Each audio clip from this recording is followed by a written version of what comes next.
Shalom, shalom, Israel. First and foremost, I want to give all honor, glory, and praise unto YAHAWAH, YAHAWASHI, Rakwakwadosh, double honors to the elders and apostles of great millstone. Shalom to my Akim, Wakwafim, who are diligently waiting to be delivered from this foul captivity.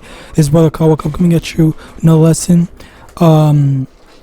Today's lesson, well, actually, first off, let's read Ecclesiasticus chapter 2, verse 10. Look at the generations of old and see, did ever any trust in the Lord and was confounded, or did any abide in his fear and was forsaken, or whom did he ever despise that called upon him? And basically the lesson for this is, whenever the Lord is dealing with someone, the Lord's not going to let that person suffer unrighteously without a reason, basically. And today's lesson is going to be on this. What the fuck? On this news article.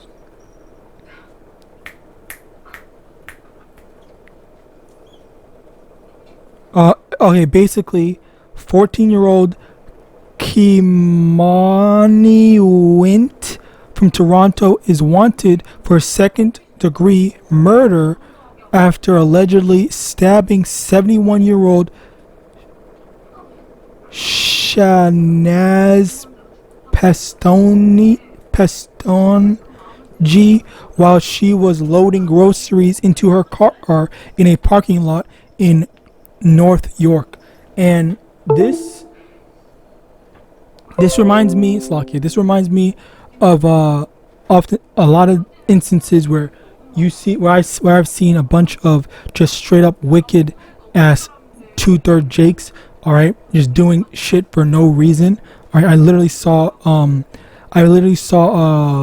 some 2/3 ass Jake literally antagonizing people for no reason. Okay, and and as well as attacking people for no reason as well. That's something that is very commonplace. That's something that Jake likes to do.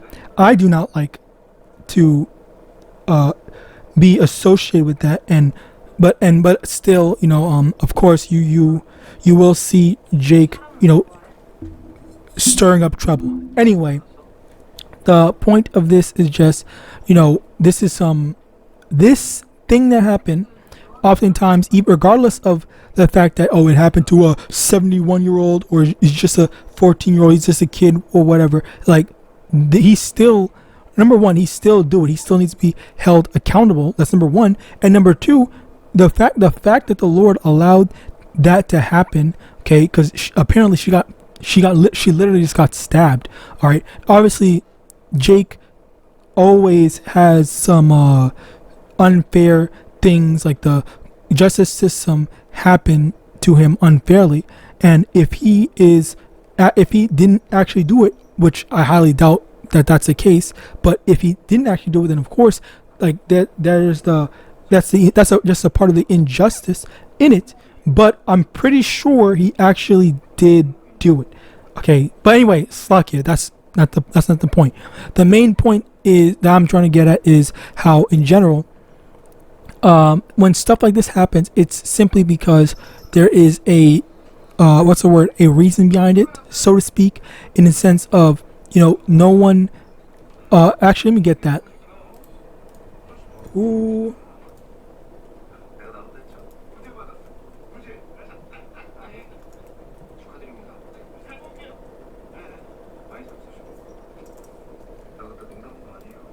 Job 4:7, remember, I pray thee, whoever perished being innocent, or where were the righteous cut off? All right, so the correct answer is no one. No one that was ever righteous ever suffered, or Slakia, the irony in that, but the irony in that being Job is suffering. But still, the main thing or the main lesson is that the Lord, he is he's not going to kill someone, make someone go through terrible stuff without them paying for it generally, all right?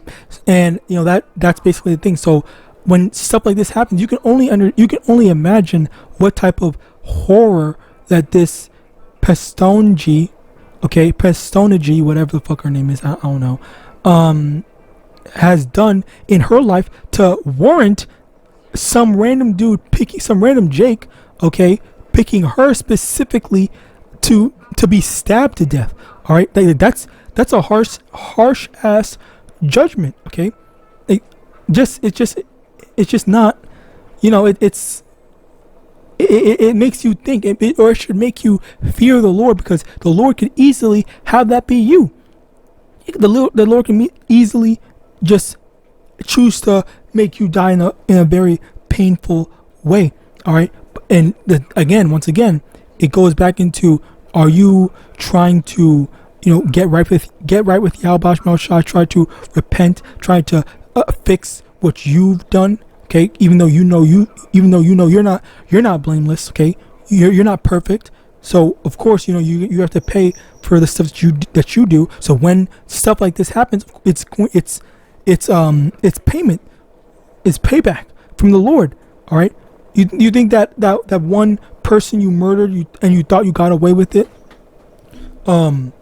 before? Oh, you thought that was over with? No, the Lord remembers. Just because no one caught you, because you think you got away with it, doesn't mean that the Lord forgot.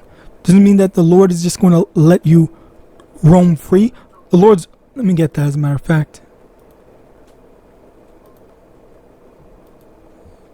Nahum chapter 1 verse 3, and I've been looking for this for the longest time, but I just hate, I just hate how I'm just misremembering quotes.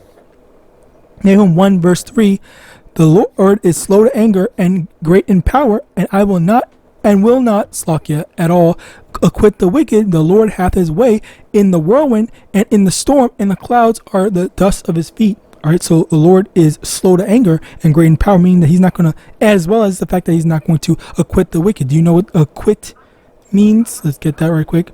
Free someone from a criminal charge by a verdict of not guilty, but just by saying, well, you're just going to get away with it. He's not going to let someone get away with it. You're going to have to pay for the wickedness that you chose to do. All right, and I just remembered what I have to do.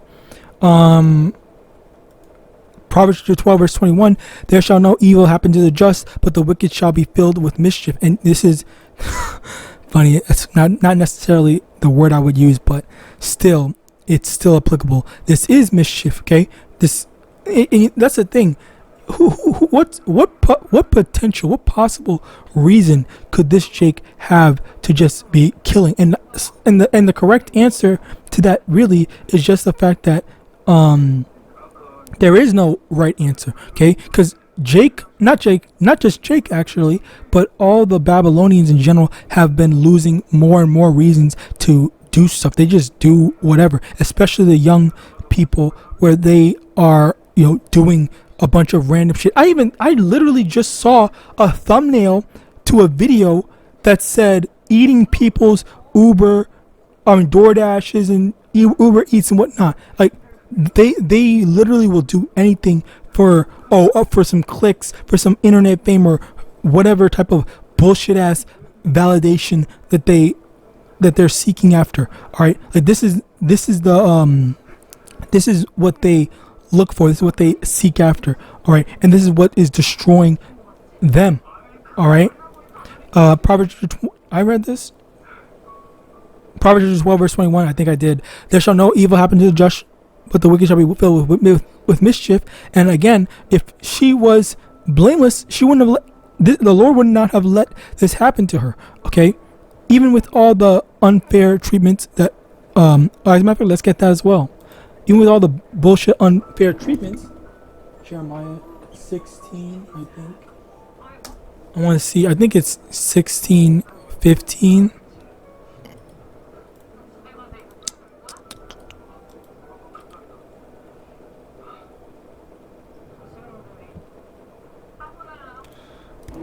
Bear with me 1 minute.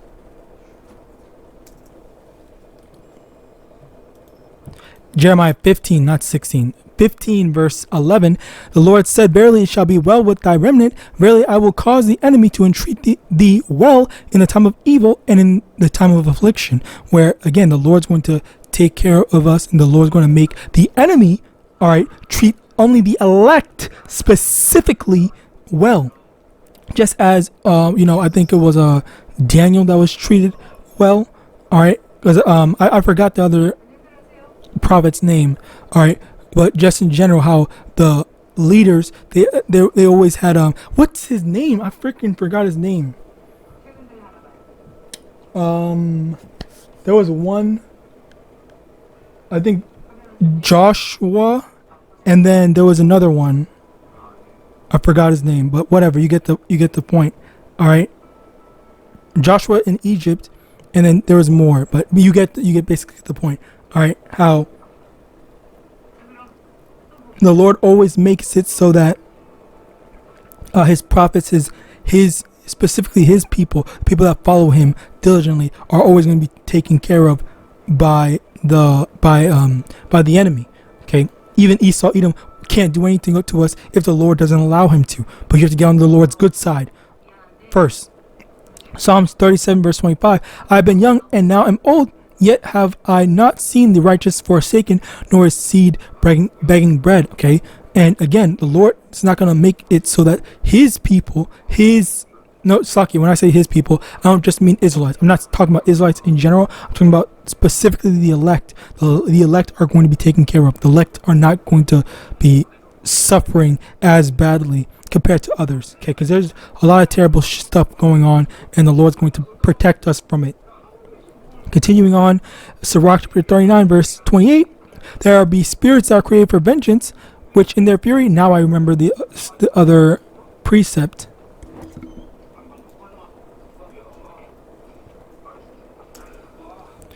Sirach chapter 39 verse 428. There be spirits that are created for vengeance, which in their fury lay on sore strokes. In the time of destruction they pour out their force and appease the wrath of him that made them. So this is another example where the Lord is putting out spirits on these people. Apparently the Lord put a spirit on this Jake to execute judgment on her. All right, and that's the thing where the Lord is dishing out judgment to these people. Okay. And that's the spirit. This is all from the Lord. All right. Next, Sirach chapter 40 verse 9. Death and bloodshed, strife and sword. Keyword, the main the operative word being sword. All right, is the main thing, which is the modern day sword is a gun. All right, is from the Lord. Calamities, famine, tribulation, and the scourge. These things were created for the wicked, and for their sakes came the flood. Okay. These were created for the wicked. These were created to judge the wicked. Okay, the Lord allowed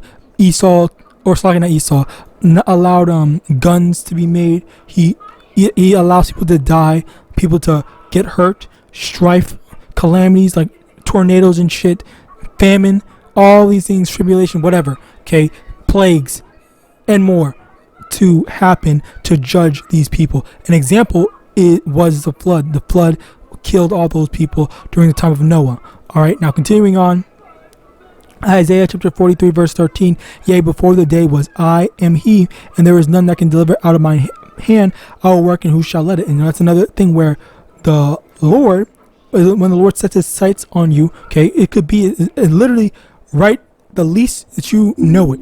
This woman just went out to go get some groceries. She went a normal day in her life, enjoying whatever bullshit ass wealth. She probably is retired or some shit, and then lo and behold, the Lord made it so that she just died right then and there as she was getting some groceries and trying to make her way back home. So now that's literally how the Lord works. It's a terrible, as it said. Let me get that instead of just quoting it.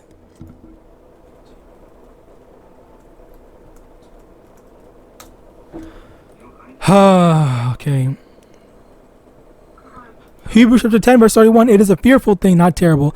It is a fearful thing to fall into the hands of the living power. So yes, you don't want to fall in the hands of YAHAWASHI. And that's the thing. If you've ever seen that one Family Guy episode where Stewie beat the shit out of Brian, and then after Brian gave him his money, he said, okay, yeah, sure.